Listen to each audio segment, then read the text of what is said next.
Thanks again for joining me on HT with Dave. Today, in this week's episode, we're going to do something a little different. So I see a lot of information that covers the same topics about hair loss and hair transplants. But today I want to look more into the psychology or the reasons behind why specifically men struggle with their hair loss. Really understanding the why.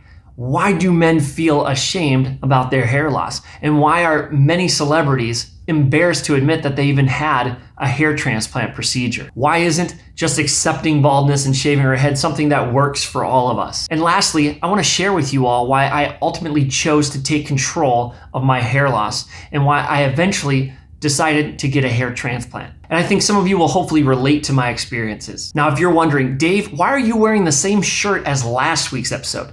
This is not the same shirt as last week's episode. I own 50 of these shirts and they're all a slightly different shade of gray. Okay, let's get started.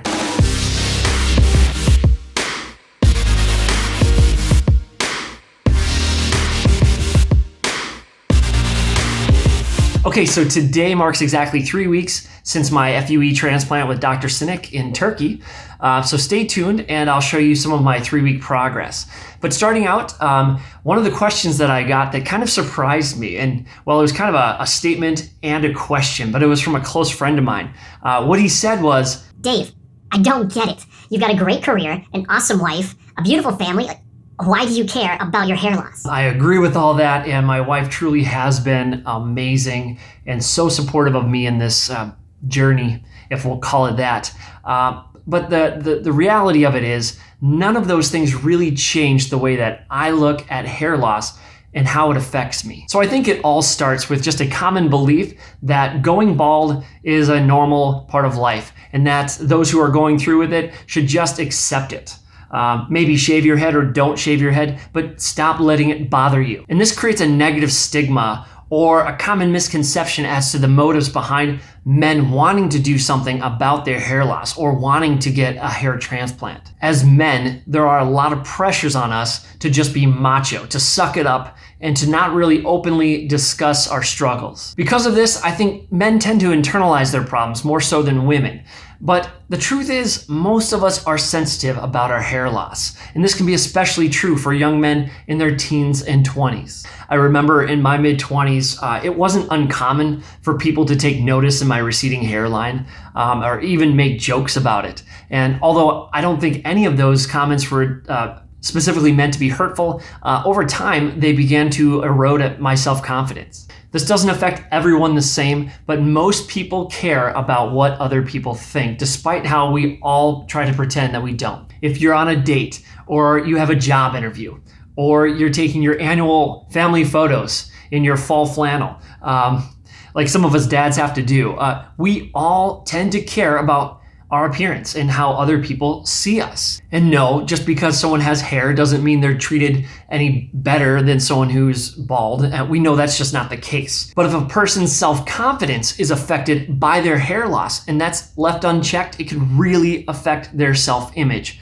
Basically, it can affect how they present themselves to others and how others perceive them. That might sound crazy or incredibly vain, but it's the truth. Now, I know not everyone is self-conscious about their hair loss, and to those guys, hats off to you. You're either incredibly secure or you just don't give a f*** anymore. But for the rest of us who it bothers to get comments about looking older than what we really are, or how our hair looks in public when it's windy or wet, or to not be able to style your hair the way you used to, those feelings don't typically go away just because you found success in your love life or your career. I'm a strong believer in look the way you feel the way you look. And I think everyone can appreciate seeing a nice reflection in the mirror. For more than half the men in this world, hair loss is a reality. Feeling embarrassed or demasculinized.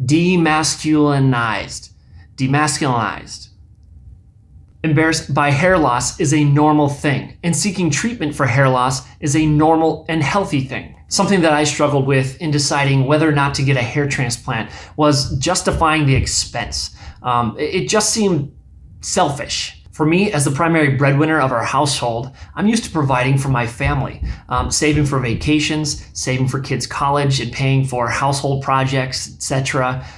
So of course, I felt guilty spending money on myself. thousands of dollars on an elective surgery. But honestly, what I was doing was trying to fix something that was bothering me every single day and affecting my self-confidence, my self-image. I think that most men are embarrassed to even talk about a hair transplant for fear of being judged as vain or selfish. And I think that's really unfair. And that's exactly why I didn't tell anybody about my first procedure 4 years ago. Now, after having my second procedure, I can honestly say that I'm glad that I'm not having to hide or pretend that I never did this. I know it's not easy, but I encourage any of you who are seeking treatment for your hair loss or interested in getting a hair transplant to just own it. Tell your friends, tell your family, even your coworkers. It will make the entire experience so much easier. The more open we are about treating our hair loss, and I mean treating our, not giving up or covering it up, but actually treating hair loss, I think the more it will change the perception of the world has about it. But just as you wouldn't judge someone for getting braces to fix teeth that weren't growing correctly, or LASIK surgery for vision loss, but if you were to go back in time, before these procedures were mainstream and as effective as they are today, you would have seen a lot of negative stigma about those procedures as well. Another question I remember getting asked was, why not just shave your head? And this is usually from someone who has never been through hair loss or experienced it. Or the exact opposite, it's going to be from someone who's already shaved their head. They've already accepted their baldness, aka accepted defeat. And there's nothing wrong with shaving your head. In fact, I highly recommend at least trying buzzing or shaving your hair before trying a hair transplant. You may discover that you like it or that you prefer that look over having to keep the hair longer in the sides and the back to cover up the scars from a hair transplant. I think whether it looks good or not really just comes down to things like your head shape or your facial features, or even your body type, as you commonly see that bald hair look on big muscular guys. Now, I had really thick hair in high school and in college, and I would even occasionally get compliments on it from girls. So it actually ended up being something that gave me confidence. Now, for some guys, like celebrities The Rock, Dwayne Johnson, and Vin Diesel, they look great bald. In fact, I think they look strange with hair. So, I mean, it works for some, it doesn't work for all. But for many, a full head of hair is symbolic of looking younger. And so for those who are young and going bald at an early age, it can really make them look or even feel a lot older than what they really are. And that can really hammer a person's self-confidence. So I encourage everyone to at least give it a try, the shaved head or the buzzed head look, but don't just accept it if it's not the look that you're okay with. An interesting fact to me is that there are a lot of male celebrities that have had very expensive transplants, but many of them don't admit to even having one, and probably several. There's a very famous video of Matthew McConaughey on a talk show adamantly denying having any hair work done or having a transplant.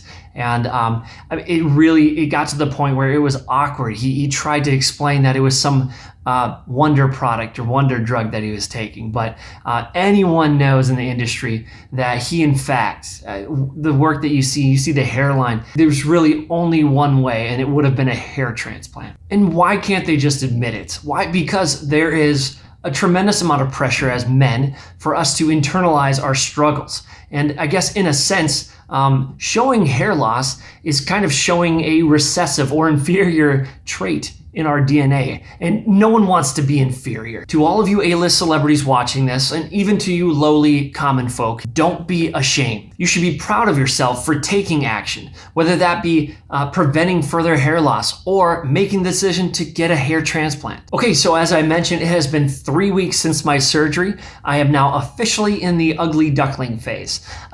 So the hair in the front actually started shedding a couple days ago. So I'm already noticing that it doesn't look as thick as it did last week. Totally normal. For those who have never had a hair transplant, this might scare the crap out of you, but it is completely normal. And it really won't be until month 3 or 4 that you really start seeing progress. And I remember that 3 to 5 months as being the biggest improvement. So you'll get to look forward to that.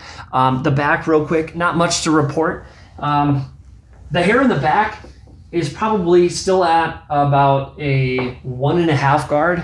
And so it's still not completely hiding the scars in the back. So in another couple weeks, those will probably start to be completely hidden. But the top is going to look a little funky. So I'm not quite sure what I'm going to do yet. If I'm just going to continue kind of cutting it short like this to keep things even, or really, it doesn't matter. I'm going to be wearing a hat. I'm in Minnesota and we're going into a long winter. Okay, so I really hope some of you were able to relate to this video, and I hope it encourages some of you not to give up on your hair loss, but to own it, to take action. And there are a lot of really good tools out there that can help you. There's an awesome community of people who have gone through or are going through the exact same thing as you. Next week, I'll be working on my next video. This will be comparing the two most popular transplant procedures, FUT and FUE, which I'm really excited about. And also, I'd like to hear from you as to why hair loss has been especially difficult for you, or how you've dealt with your hair loss and how you would do things differently if you could go back. Leave a comment down below or send me a personal message. I love doing this and I want to hear from you. Well, that's it for this week's HT FAQ. I'll be doing another one of these next week, so please keep the questions coming. If you haven't yet already watched my 2-part documentary on our trip to Paris and Istanbul with my wife, please go ahead and watch that and consider subscribing so you can track my progress and watch next week's episode.